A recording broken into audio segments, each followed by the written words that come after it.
Sam and Kirky here out on another piking adventure. It is the 8th of October and that means it's the start of the new season. It's been a couple of weeks since we've been out together now. It's been too long to be honest. It has. And that means that we've got to talk about some news that's happened since. There was a couple of fluffy yellow ducks that disappeared off a river in South Armagh. Suspicious circumstances. They were found about 15 minutes later, but there's a few pike in the river, so people were a bit concerned. Oh no, honey, oh no, oh no, oh no. Do you have any news? Yeah, I got some nice lure action. I think it was like 8 fish caught in 2 hours or something like that. But is that true? That was what you told me. Yeah, that's what I told. We've even got some viewers that have gone down. I'm talking to you, Jed Shevlin, that have gone down and caught a 9-pounder. Nice. Excellent, good stuff. If you've got any suggestions or anything that you'd like us to do, let us know in the comments, and feel free to like and subscribe as usual so you can enjoy previous piking adventures and be alerted to new piking adventures. Let's go piking. What's that? Oh, you're gonna see our feet walking, is it? It's too early in the morning for this shit. It took us about half an hour just to get here, but we have started fishing. What are you using, Mike? It's a Savage Gear 4-ply, jointed. Not sure what the colour is on it, but it's a medium sink jointed swim bait. Looks pretty sweet in that light. Nice reflective. I might not be able to see the action here if I put it down in the water, but no man, you just get it covered in weeds. Like I say, conditions are really difficult.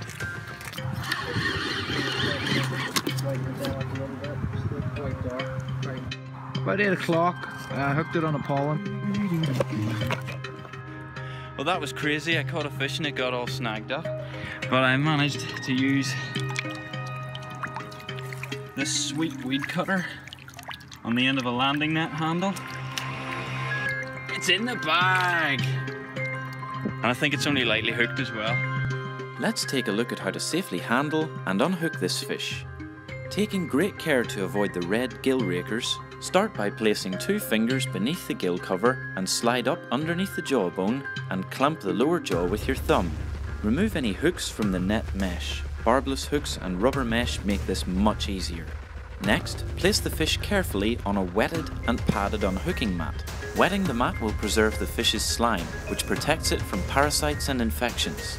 Place one knee either side of the pike to keep in control, and then with a long pair of metal forceps, carefully remove the hooks from the fish's mouth without damaging the teeth. Now you're ready to take a photo to remember your catch. Have a friend take the photo for you, or have a camera already set up on a tripod with a remote shutter. That way you can focus on the fish's welfare and looking good. If you've never lifted or unhooked a pike before, always go pike fishing with someone more experienced that can show you. And if you don't know anyone, then join the Pike Anglers Club. They'll be happy to impart years of knowledge and experience, avoiding injury to you and the fish. That was a piking adventure. that's crazy what happened there.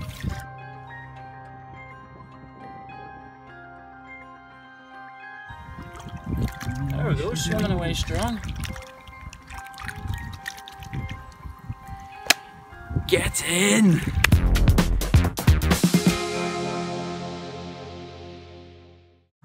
When the action's slow, I think every angler starts to wonder what's going on beneath the surface. Well, nowadays, high quality cameras are affordable and compact, so why not send one down with your bait and find out? But is the action down there all it's cracked up to be? Let's take a look. Right from the start, we can see that the reality under the surface is every bit as terrifying as your imagination. The pike's home turf is a grim and alien world where monsters appear from nowhere, and the only way out is to be eaten or to be reeled in.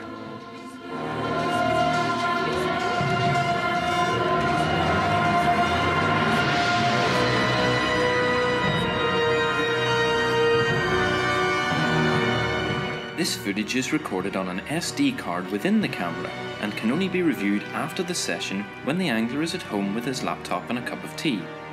He can now see that although it appeared like nothing was happening from above the water, There was in fact an interested pike investigating the bait for quite some time.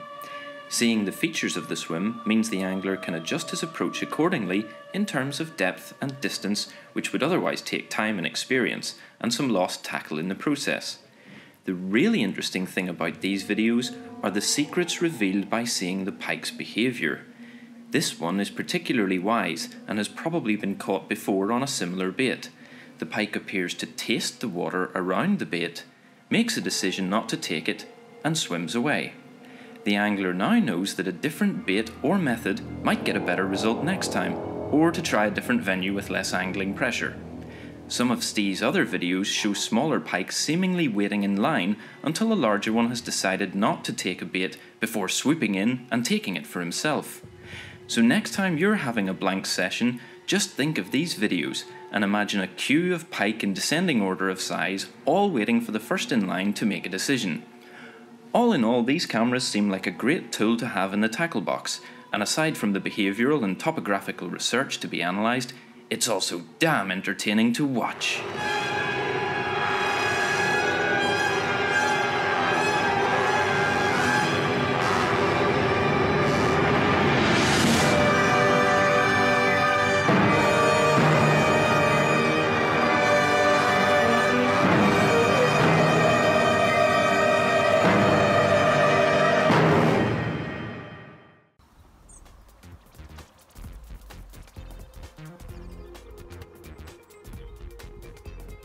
We're here in October, but the water's quite warm, so there's a lot of vegetation, especially in the shallows. Very true. Now, a lot of you might be thinking like weed, it's just something you got to put up with. Oh, I can't fish that swim. Not necessarily the case. Sam's brought this great device with him. We just screw it onto the end of our long landing net handle, and you're basically able to cut away any loose fish that get tangled in any vegetation, such as which happened today with Sam's first fish. It was a complete lifesaver, really simple device, easy to use.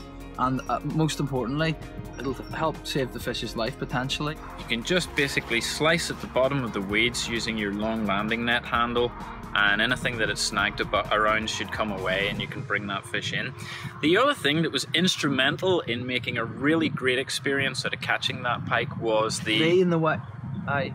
No, not you, Kirky, but your awesome landing net with the rubberized mesh. I see a lot of guys talking about if these rubberized mesh nets are any good. This net is really good. The rubberized mesh means that you can lift the hooks out of it really easily and it doesn't get all tangled up. If you've got a fabric mesh, I know they can get tangled up. If you're dragging it through often, like right now where we are, we have to duck under loads of bush. A lot of it's got snags on it. Every time I had to carry my landing net, if it touched any of those, it would be snagged up in it. Sometimes if it got caught in brambles, it would even tear a hole if I wasn't careful enough. But with the rubberized mesh, I'm careful with it, but I don't even need to be. You can literally wrench it through any light brush or thorns, and it comes away really great, like, and it helps the fish in the net too. Very durable, great for the fish, and it doesn't get stuck in the mesh. That just about wraps it up for this session. Strike early. Strike often. See you on the next piking adventure. Every piker knows a venue which gets more than its fair share of angling pressure, and sometimes we don't even consider it as an option. But with the right approach and some clever tactics, you can breathe new life into it and enjoy some great sport. Join me in the next special episode where I'll run through 4 great tips to help you catch more pike on hard-fished waters. Give us a like and a share if you enjoyed this episode, and be sure to subscribe as we have a feature-length boat fishing adventure on the way soon. Oh, and don't forget to renew your fishing license before going on your own piking adventures in the new year. Until next time, strike early, strike often, happy piking!